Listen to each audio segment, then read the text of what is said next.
내친김에 공공사형 항공모함까지 건조하며 미국에 도전장을 내민 중국. 하지만 여전히 중국 항모전단의 함재기는 형편없습니다. 불과 며칠 전 중국의 주력 함재기인 젠15가 또다시 추락 사고를 일으키며 전 세계를 충격으로 몰고 갔는데요. 현장에서 포착된 영상을 살펴보면 젠15 계열로 보이는 전투기 한 대가 지상을 향해 거의 수직으로 떨어진 직후 거대한 화염이 퍼지는 모습을 확인할 수 있습니다. 그런데 젠15 계열의 전투기가 추락 사고를 일으킨 것은 이번이 처음은 아닙니다. 이미 젠15 전투기는 중국의 허접한 전투기 기술력을 보여주는 대표적인 기체로 낙인 찍혀 있으며 과거부터 사망 사고까지 발생했을 정도로 기체 문제가 심각한 전투기입니다. 오로지 자신들의 선전에만 혈안이 된 중국 정부에서도 공공연히 젠15 개발은 실패로 치부할 정도인데요. 그리고 중국의 주력 함재기인 젠15가 끊임없는 사고를 일으킨다는 것은 그만큼 중국 해군의 항모전단이 빈약한 전투력을 보유하게 된다는 것을 의미합니다. 항모전단의 전투력 핵심은 결국 함재기입니다. 항공모함 주변으로 강력한 구축함과 잠수함이 하나의 전단을 형성하더라도 항공모함에서 출격할 수 있는 강력한 함재기가 없다면 항공모함은 그저 바다 위에 떠다니는 비행장에 불과하여 전술적으로 아무런 가치가 없습니다. 다시 말해 중국이 미국에 대적하기 위해 아무리 많은 항공모함을 찍어내더라도 지금처럼 함재기 전력이 빈약하다면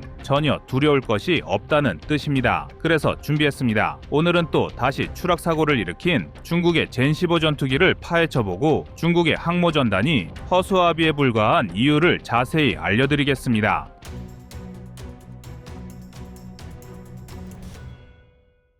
또 한 번 불바다가 되어버린 젠15. 그러나 아직도 중국 항모전단의 핵심 함재기는 젠15 전투기입니다. 최근 중국이 F-35C를 겨냥하여 제작한 5세대 함재기인 젠-35를 공개하였지만 젠-35가 대량 양산 체제를 구축하기 전까지는 여전히 젠15가 수적으로 주력 함재기 역할을 수행해야 하는데요. 이를 방증하듯 중국은 젠-35를 최초로 공개했던 에어쇼에서 젠-15의 최신 개량형인 젠-15T를 함께 공개하였습니다. 젠-15T는 기존의 젠-15 계열과 달리 전자기식 사출기를 장착한 항공모함에 탑재하려는 목적으로 개발된 기체이며 중국이 별도로 사출기에서 사용할 수 있는 개량형을 만들었다는 것은 여전히 젠-15가 중국 항모의 핵심 함재기 역할을 수행해야 한다는 것을 보여줍니다. 그러나 젠-15 전투기는 항모전단의 주력 함재기라는 막중한 임무를 수행하기에는 그 역량이 턱없이 부족합니다. 장차 후 상위의 사망사고를 필두로 이번 추락사고까지 젠-15의 사건 사고는 끝없이 반복되고 있으며 실전에 배치된 지 채 20년도 지나지 않은 기체가 이렇게 잦은 사고를 일으킨다는 것은 중국제 전투기의 신뢰도가 형편없다는 것을 여실히 드러냅니다. 특히 젠-15가 계속해서 추락사고를 일으키는 가장 큰 원인은 애초부터 설계가 잘못되었기 때문입니다. 중국의 베테랑 조종사였던 차오 쉔젠 상교는 젠-15를 조종하는 도중 치명적인 추락 사고로 인해 중상을 입고 2차례 대수술을 받았습니다. 이후 419일의 회복 기간을 거쳐 간신히 복귀한 차오 쉔젠은 다시 한번 젠-15 전투기를 조종하고 추락 원인을 분석하기 시작했는데 이내 젠-15의 설계에 치명적인 결함이 존재한다는 것을 밝혔습니다. 젠-15는 중국이 러시아의 수호이 33을 무단으로 복제하여 제작한 전투기인데 여기에 사용된 비행 제어 시스템은 수호이 27을 모방한 젠-11B의 시스템을 그대로 사용하는 멍청한 짓을 저질렀는데요. 젠-15의 원형이라 할 수 있는 수호이 33은 카나드가 장착된 형태지만 수호이 27은 카나드가 없어 전투기가 받는 양력이나 비행 자세가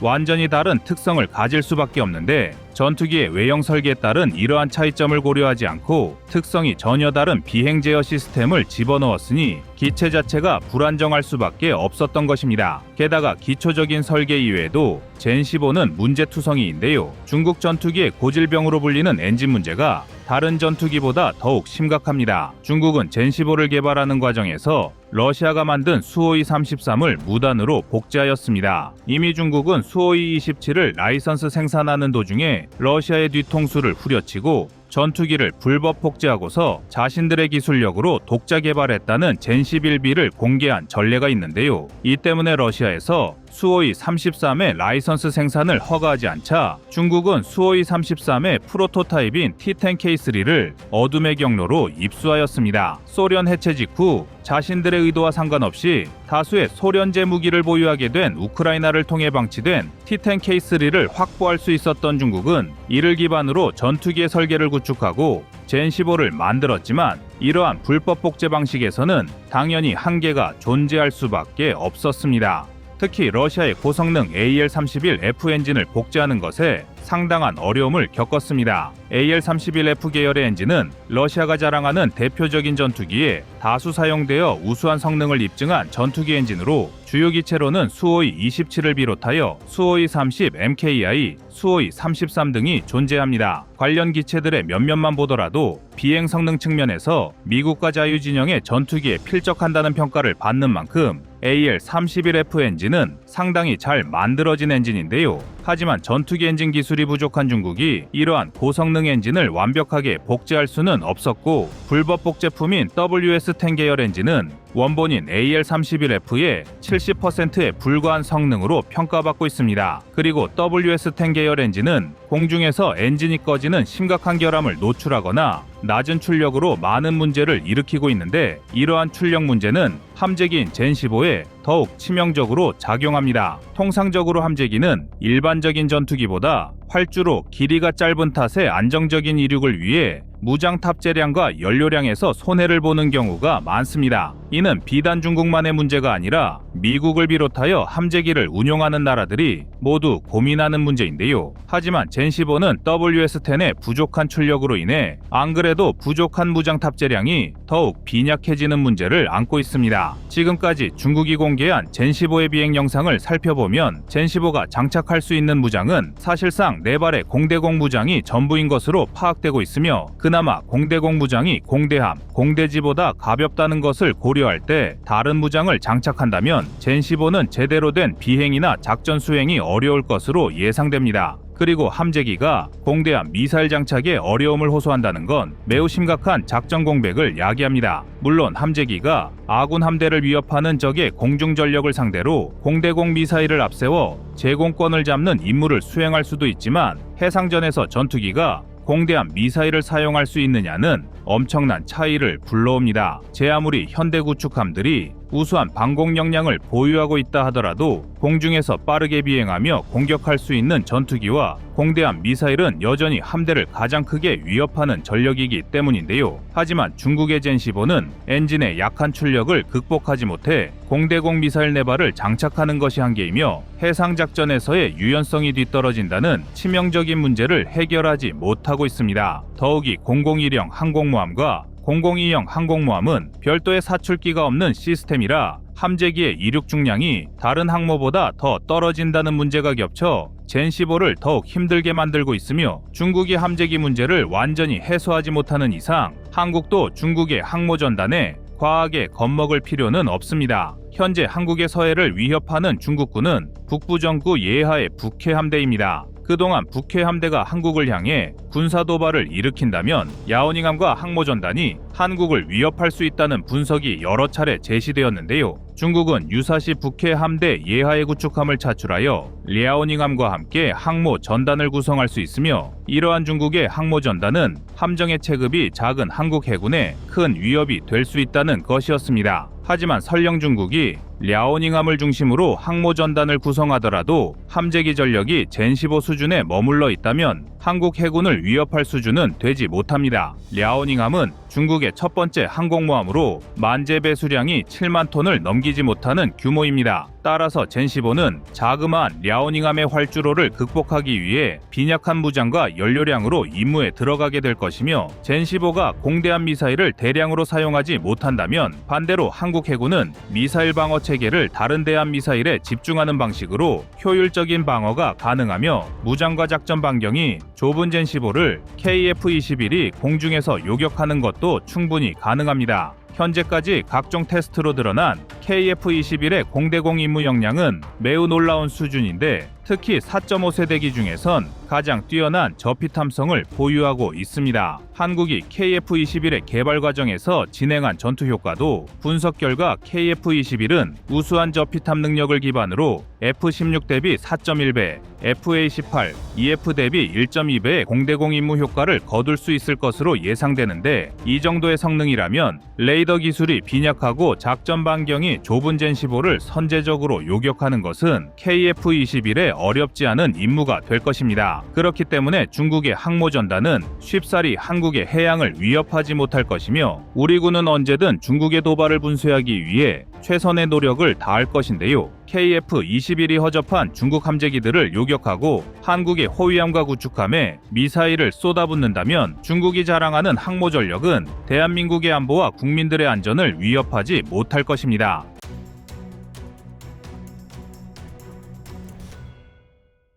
다음은 25년 3월 1일 중국 전투기 도발 영상입니다. 중국이 전투기를 비롯하여 항공 전력을 투사하며 자행하는 군사 도발은 때와 장소, 나라를 가리지 않고 있습니다. 중국은 자신들의 주력 전투기인 젠16을 출격하여 호주의 항공기에 플레어를 발사하는 군사 도발을 감행했는데, 호주를 상대로는 그 이전에도 전투기로 헬기를 향해 플레어를 발사한 전례가 있습니다. 즉, 중국이 이런 짓을 벌이는 게 하루 이틀의 문제가 아니라는 것인데요. 여기에 더해 필리핀을 상대로는 남중국해 상공에서 헬기를 동원하여 3m 이내로 근접한 후 위협 비행을 실시했습니다. 해당 사건은 전투기가 동원된 도발은 아니었지만 다른 군사 도발과 비슷한 유형을 보이고 있다는 점에서 중국군이 얼마나 아나무인으로 설치고 있는지 여실히 보여주고 있습니다. 과거에는 중국의 해군과 해상민병대가 안보를 위협했지만 이제는 전투기 등의 공중전력이 주변 국가를 위협하고 있는 것입니다. 우리 대한민국 역시 이러한 중국군의 도발 사례를 분석하고 철저한 대비가 필요한데요.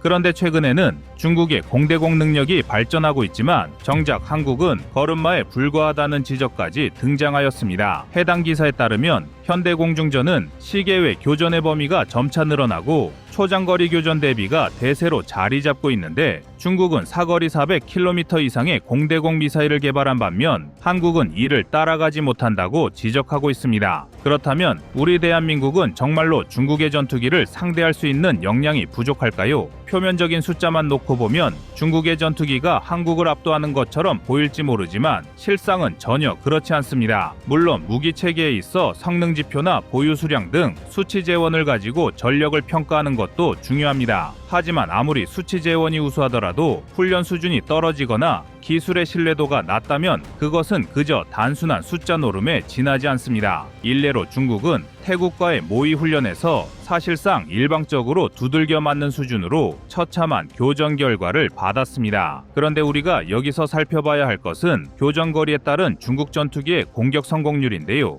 당시 중국은 그리펜을 상대로 시계 내 교전에서는 우위를 점했지만 정작 시계 외 교전에서는 9대 41로 그리펜이 압도적인 결과를 보여줬습니다. 그리고 중국 공군은 30km 이내에선 60% 이상의 공격 성공률을 달성하였으나 50km 내외로 교전 범위를 늘리자 공격 성공률은 14%에서 0%까지 뚝 떨어졌습니다. 현대공중전에서 시계외 교전 능력이 중요하다고 강조되고 있지만 정작 중국 공군은 교전 범위가 늘어나면 늘어날수록 이를 따라오지 못하는 모습이 드러난 것입니다. 당시 중국 공군이 장착한 공대공 미사일은 R-77, 이른바 암남스키라고 불리는 러시아가 AIM-120 암남에 대항하기 위해 만든 미사일을 사용했습니다. 통상적으로 R-77의 최대 사거리는 80에서 110km 정도로 추정하는데, 최대 사거리의 절반 수준에 불과한 50km 내외의 교전 범위에서도 차의 15%를 넘기지 못하는 공격 성공률을 보여주었다는 것은 전투기 간의 공중전이 단순한 사거리 수치만으로 결정되는 것이 아니라는 걸 방증합니다. 공대공 미사일이 적을 타격하기 위해서는 이를 위해 표적을 추적하고 미사일을 유도하는 레이더의 성능도 우수해야 하며, 그리펜처럼 다수의 전투기가 원활하게 임무를 공유할 수 있는 데이터 링크 시스템도 갖춰야 하며, 이 모든 걸 직접 운용하고 통제하는 조종사의 실력이 우수해야만 합니다. 하지만 이러한 요소를 고려하지 않고 그저 중국이 다량의 전투기와 긴 사거리의 미사일을 보유하였으니 한국을 위협할 것이란 의견은 지나치게 표면적인 요소만 들여다본 것입니다. 그러나 정신을 차리지 못하는 중국 공군은 조종사의 실력을 높이고 무기체계의 기술적 완성도를 끌어올리는 것보다는 대외적인 과시용으로 무조건 미국보다 수치재원만 더 큰 미사일을 만드는데 여념이 없습니다. 그들은 그저 전 세계에 미국보다 자신들의 무기가 더 앞서 있다는 선전에만 관심이 있으며 반대로 그만큼 내실은 없는 모습을 보여주고 있는데요. 사상누각이란 말처럼 모래 위에 성을 쌓는 중국은 금방 무너져 내릴 수밖에 없을 것입니다. 반면 우리 대한민국은 다국적 훈련 등을 통해 조종사들의 전투 역량을 해외로부터 인정받고 있습니다. 특히 레드 플래그 훈련에서는 주야간에 걸쳐 진행되는 복합 임무 시나리오에서 한국 공군이 탁월한 상황인식과 임무지휘 역량을 갖추고 있다는 것이 입증되었으며 2015년에는 한국 공군이 7개국의 연합훈련에서 공격편대군을 지휘하는 임무를 수행하기도 했습니다. 다국적 훈련에서 지휘 역할을 맡는다는 것은 그만큼 우리 군이 보유한 전술적 역량이 미국과 주요 동맹국의 공군으로부터 인정받고 있음을 보여주는 대표적인 사례입니다. 지금껏 공군뿐만 아니라 군종을 가리지 않고 다국적 훈련에서 공격 지휘를 맡는 것은 항상 가장 뛰어난 성과를 보여준 나라와 부대에만 맡기는 것이 관례이기 때문입니다. 이러한 한국 공군의 실력을 방증하는 사례가 있는데요. 미국은 지난 2024년에 F-22 랩터를 동원하여 한국과 도그 파이팅 훈련을 진행하였습니다. 한국도 우리 군이 보유한 F-35 전투기를 동원하여 5세대 기간의 교전 상황을 연출했는데 정작 북한이 보유한 주력 기체는 시대에 뒤떨어진 미그-29라는 점에서 해당 훈련은 누가 보더라도 중국과 러시아를 겨냥한 훈련이었습니다. 당시 한국과 미국은 다양한 전술 상황을 가정하여 공격과 방어를 병행하며 공방전을 주고받았는데 이러한 사례는 결국 미국이 한국의 5세대 전투기 조종 역량을 인정하고 있다는 것을 방증합니다. 만약 한국이 중국 공군보다 역량이 떨어지는 나라였다면 굳이 미국은 막대한 유지비가 들어가는 F-22 랩터의 훈련 상대로 한국을 정하지 않았을 것이며 한국 공군의 조종 실력과 전술 역량이 적성국의 도발을 대비한 훈련에 적합했기 때문에 이러한 훈련이 진행될 수 있었던 것인데요. 게다가 한국은 우리 공군의 모의 훈련을 최대한 실전과 유사하게 진행할 수 있는 훈련 프로그램의 성능도 개량하고 있어 앞으로도 우리 군의 작전 역량은 계속해서 발전할 것입니다. 한국 공군은 작전 계획 수립부터 작전 지역으로의 이동과 적 탐지 및 식별, 교전 등을 단계적으로 상세하게 묘사할 수 있는 훈련 체계인 창공 모델의 개량 사업을 2024년 12월에 마무리했습니다. 기존에는 7개 유형의 공군 작전을 모사할 수 있었던 창공 모델은 성능 개량 사업을 거쳐 20개의 작전을 모사할 수 있게 되었고 여기에 더해 F-35와 타우러스 미사일 등 한국 공군의 27개 신규 전력이 반영되어 다양한 작전 상황을 연습할 수 있게 되었습니다. 중국이 모의 훈련에서의 참패를 분석하며 자국 조종사들의 실력 문제를 논한 것만 보더라도 군의 승패는 무기 체계의 우수성이 이전에 병력의 체계적인 훈련과 실력이 매우 중요한데요. 한국 공군은 자체적인 훈련 프로그램과 미국 등 군사 강국과의 연합 훈련을 병행함으로써 어설프기 짝이 없는 중국 조종사들과는 차원이 다른 전투 능력을 보유하고 있습니다. 따라서 중국이 여러 지역에서 전투기와 공중전력을 활용한 군사 도발을 감행하더라도 우리 군은 언제든 적을 맞상대할 수 있는 철저한 대비 태세를 구축하고 있으며 어느 때라도 한국의 영공수호를 위해 최선을 다할 것입니다. 이상 꺼리튜브였습니다.